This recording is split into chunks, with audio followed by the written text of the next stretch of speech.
Assalamualaikum warahmatullahi wabarakatuh. Saya Hilya Sabrina. Di sini akan menjelaskan tentang teori dan bentuk-bentuk perubahan sosial. Teori perubahan sosial yang pertama adalah teori evolusionis. Menurut Auguste Comte, manusia akan terus bergerak maju dari yang bersifat mitologis ke berpikiran ilmiah. Adapun Emile Durkheim menilai masyarakat berkembang dari organisasi sosial yang sederhana menuju kompleks. Teori yang kedua adalah teori fungsionalis. Teori ini menekankan pada upaya mempertahankan sistem sosial. Masyarakat memiliki sistem sosial yang saling berhubungan. Sistem tersebut bergerak mencapai tujuan dan memenuhi kebutuhan hidup masyarakat. Menurut Talcott Parsons, dibutuhkan upaya untuk menjaga keseimbangan dalam masyarakat apabila terjadi perubahan sosial. Teori yang terakhir adalah teori konflik, yang dicetuskan oleh Karl Marx. Karl Marx berpendapat bahwa perubahan sosial dibutuhkan untuk membangun sistem sosial yang lebih baik. Bahkan, perubahan sosial perlu dilakukan untuk menghilangkan ketimpangan sosial. Selanjutnya, ada bentuk-bentuk perubahan sosial. Yang pertama, perubahan sosial cepat dan lambat. Berdasarkan waktunya, perubahan sosial dapat berlangsung secara cepat atau lambat. Perubahan sosial secara cepat, misalnya dampak bencana seperti pandemi COVID-19 yang menyebar ke seluruh dunia. Sebagai contoh, dampak wabah tersebut mendorong percepatan digitalisasi masyarakat. Terdapat pula perubahan sosial secara lambat.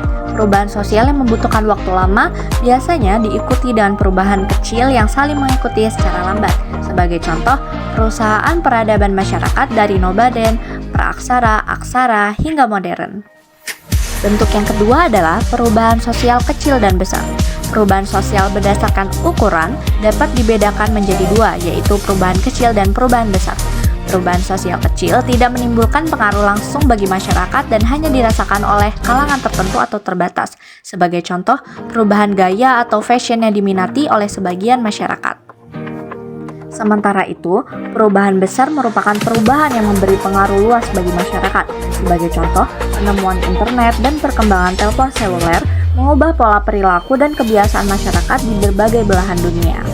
Yang ketiga adalah perubahan sosial linier, multilinier, dan siklus. Perubahan sosial linier menggambarkan kehidupan masyarakat yang terus mengalami kemajuan dan makin modern. Foto yang di sebelah adalah contoh dari perubahan sosial linier. Selanjutnya, teori multilinier. Teori ini berpendapat bahwa perubahan sederhana menuju kompleks tidak selalu mengalami proses yang sama. Sebagai contoh, meskipun beberapa daerah mengalami modernisasi, di daerah lain masih mempercayai leluhur dan kekuatan supranatural. Yang terakhir, perubahan siklus. Perubahan siklus menunjukkan bahwa suatu perubahan sosial dapat terjadi kembali atau mengalami pengulangan. Sebagai contoh, teknologi mutakhir saat ini akan dianggap kuno atau tradisional pada masa mendatang. Gambar di sebelah adalah contoh dari teori siklus.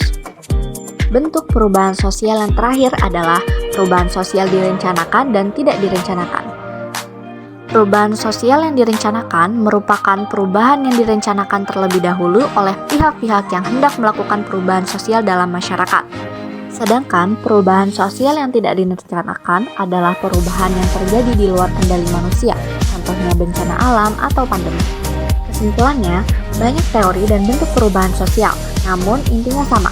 Perubahan sosial adalah bentuk peralihan yang mengubah tata kehidupan masyarakat.